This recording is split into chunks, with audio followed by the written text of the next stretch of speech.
Hi, this is Martin Drummond with Progressive News. It's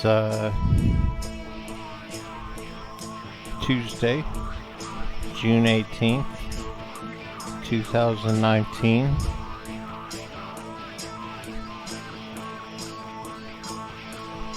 What he called Turkey's occupation of Syrian territory in the north of the country. Malam said that Syria does not want to see a military confrontation with Turkey. Okay, first of all, it's not Syrian territory. Syria has not had a representative government in, 50, 60, about 55 years.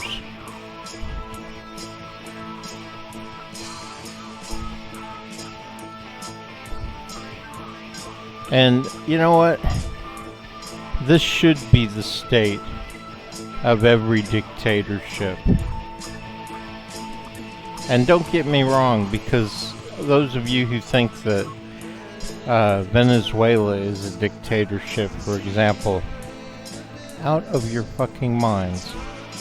Now look, I think the white people are going to have to get used to the fact that where they're a minority, they're not going to be able to have power.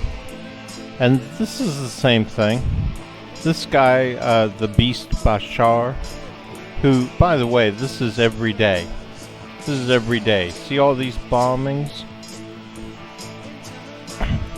But in the last 2 weeks, we've seen the Turks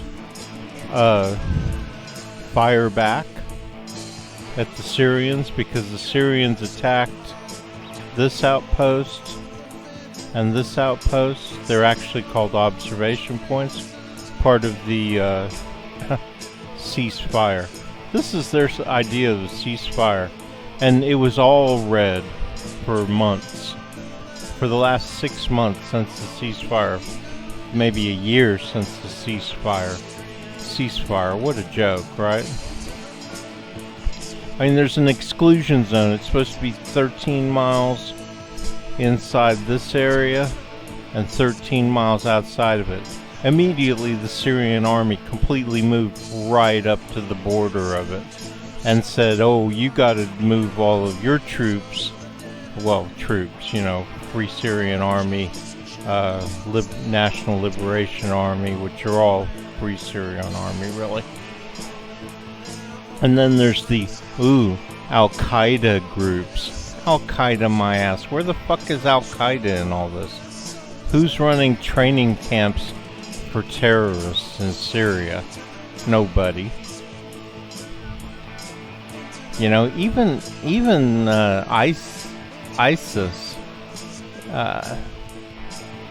Islamic State in Syria, didn't run terrorists. They just claimed to. It was all like, yeah, that guy who went nuts and killed all the people in the nightclub in Florida. Yeah, that's our guy. I mean, they just wanted to do anything for a little victory, right? These are people who are driven insane by war. They were in, torture camps in Bagram and Abu Ghraib and places like that. And yeah, they want some payback. So anytime that some Arab American or some immigrant goes on a shooting spree, which is so unusual in this country, my goodness, I'm so surprised that somebody who came from war-torn Middle East and tried to make a new life in America went nuts and started shooting people. What a surprise. And yes, of course, they have to be Al-Qaeda. Al-Qaeda? The base in Afghanistan that was taken out in 2001? Fuck, man, that was 17, 18 years ago. Come on, people. Wake up. And America. I hate to tell you this, But you sure are a bunch of pussies. You know, one attack taking out the World Trade Center, and for how long are we gonna mourn this thing and kill people all around the world in its name? I mean, we killed 1 million people in Iraq. I don't know how many in Afghanistan. This thing going on. This is the Russians and this beast Bashar. And his hold on power is so fragile. And the reason is simple. The population of Syria is at least 75, maybe 80% Sunni. Okay, now that they've managed to push people around, they've crammed 4 million of them in here. I imagine the rest are in here and in here. But you'll see, and today's not a good day as an example, but on most days you'll see a lot of this. An explosion targeted the headquarters. So the Kurds have never had enough clout, military clout, to hold on to this territory. Only with American air power. And the Sunni are still there. They're still there, sitting there waiting for America to go away so that they can kick the shit out of these people. The Sunni here, I have to assume most of them are still there. I think, well, maybe not most of them. I don't know how many are outside of the country now. But they've been trying to force them back in, and I assume they're trying to come back in through Idlib here. Come in from Turkey and go in that way. But the point is that they don't just, other than the genocide that's going on, which is what I was just trying to get onto, is that I think 1 million people either have or will die, 1 million Sunnis in here because of all this. And I've said 1 million times, man, I have no great love for the Sunnis or the Shias or Muslims. I mean, yeah, some of my best friends were, one of my best friends was Sunni. And a lot of people who I'm kind of friends with are Sunni or Shia.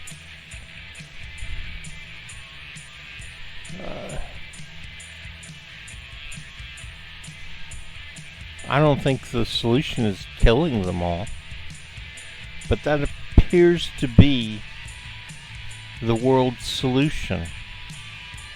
I mean, we went into Iraq and killed bunches of them, so many that now the Shia run Iraq. The Shia were just a bit of a majority when we went in. Now they're more of a majority because we killed so many Sunni, and we found out now that we murdered many of them. I mean, these guys that are on trial, stabbing a guy to death on an operating table, shooting people in the back of the head as you're driving down the street on patrol just for fun. So, you know, I mean, this whole deal is just bullshit. And this neoliberal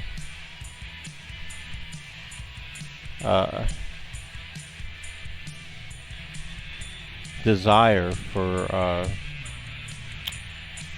regime change, they're the ones who are fucking up regime change.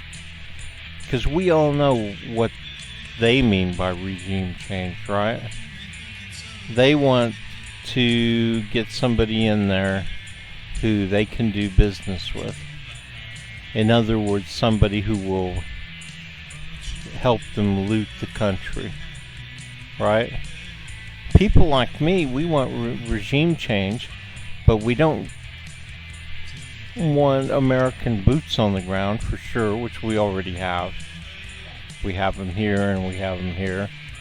And Turkey has them here. We want local, like Turkey, Saudi Arabia, Jordan. You can't trust Iraq, right? They're supporting Bashar, the beast Bashar. So, what we want is a coalition of countries around the world supporting a coalition of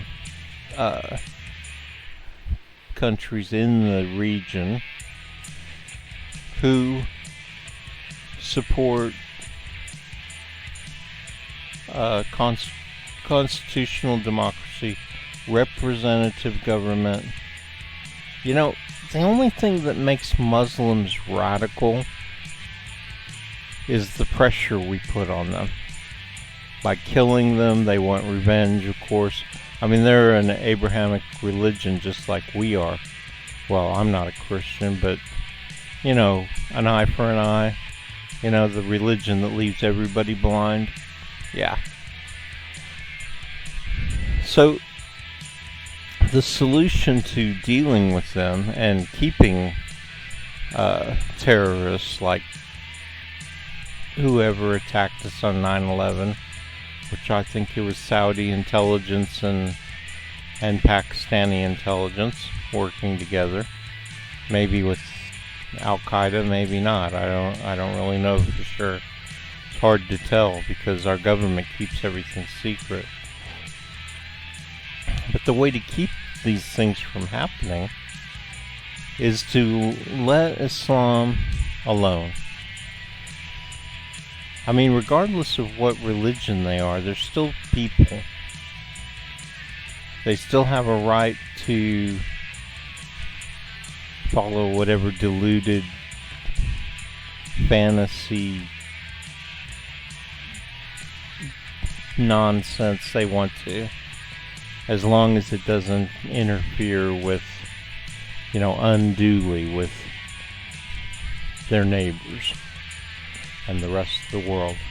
And what I'm seeing is the only reason it does interfere with other people is because they're militants, they're militarized, they're radicalized by wars in Iraq, by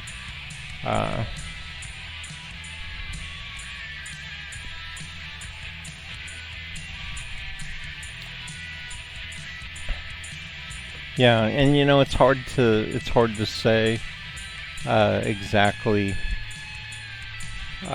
where the terrorist attacks come from,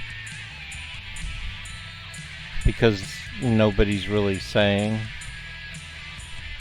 We know that 9/11 was orchestrated by a group of Saudi Arabians. Obviously, that's why they picked Saudi Arabians. We know that the Pakistani ISI has close connections and was at least 50% instrumental in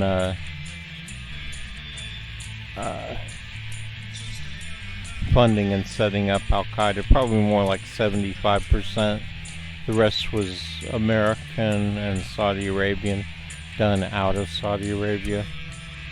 And why do I know this? Because my father was the one who was in Saudi Arabia.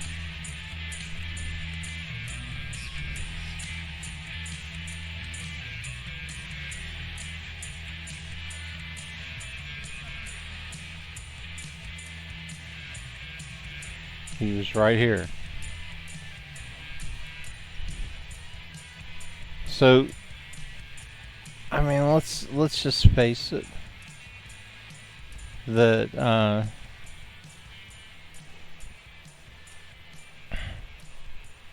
we need some kind of representative government for all the countries, because if they were to have that, then the people would, one, be a lot more satisfied, and two, they would also get more of what they need, keep them pacified. And in the end, this situation we're in, that's what we need. We need to change the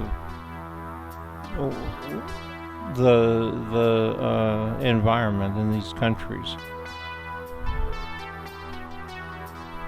Syria is a product, and the Syrian civil war is a product of the beast Bashar squeezing the Sunni population to the point where it exploded. We can't have that, and democracies, generally speaking, especially constitutional democracies, don't create that. The closest you come to creating a boiling pot, a powder keg, in a constitutional democracy would be the United States.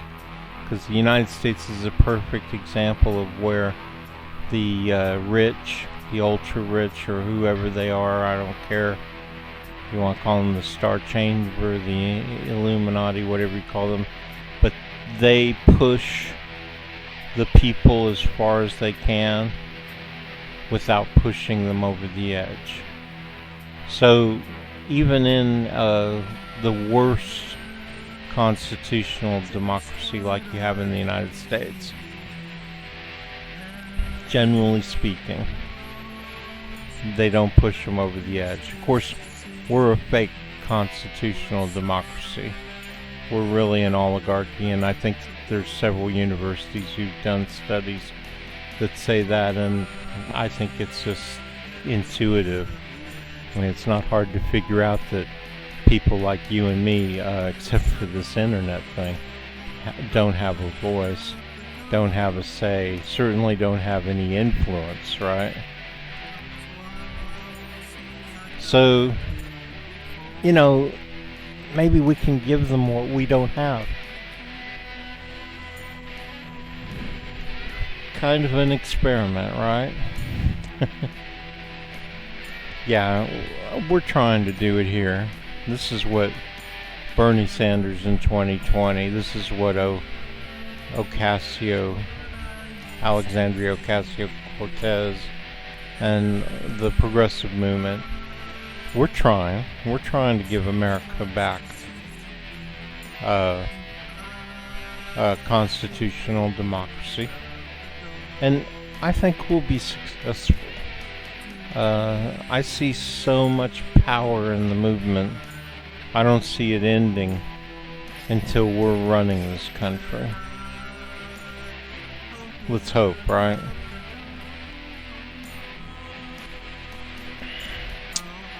This is Martin Drummond with Progressive News. Hope you've enjoyed the show.